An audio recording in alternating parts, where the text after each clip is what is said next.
Doble higpit na ang seguridad sa Parañaque Integrated Terminal Exchange ngayong Miyerkules Santo. Ang ilang pasahero nasita dahil sa pagdadala ng patalim at flammable materials. At live mula sa PTEX, may express report si Mobile Journal Evan Tarinque. Evan, kumusta ba ang sitwasyon dyan? Mas dumami na rin ba yung mga pasahero?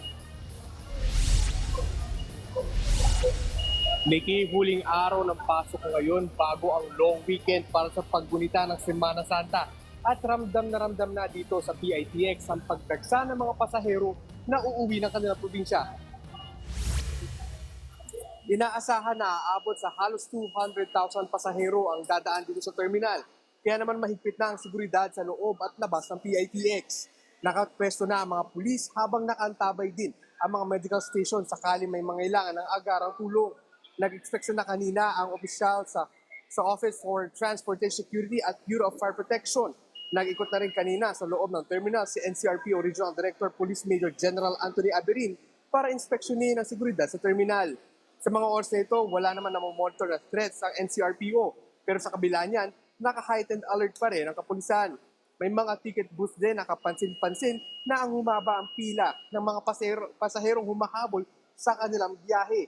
Pero ayon sa management, hindi pa naman pahirapan ang pagkuha ng tickets dahil nadagdagan ng mga biyahe matapos maglabas ng halos 1,300 special permits ang LTFRB. Sa kabila nito, kahit paulit-ulit na ang pagpapaalala ng terminal management sa mga pinagbabawal dalhin, maraming pasahero pa rin ang nasita sa pagdadala ng mga matutulis sa bagay at flammable materials gaya ng lighter. Sa huling bilang, lumampas na sa 600 ang mga nakupiskang gamit.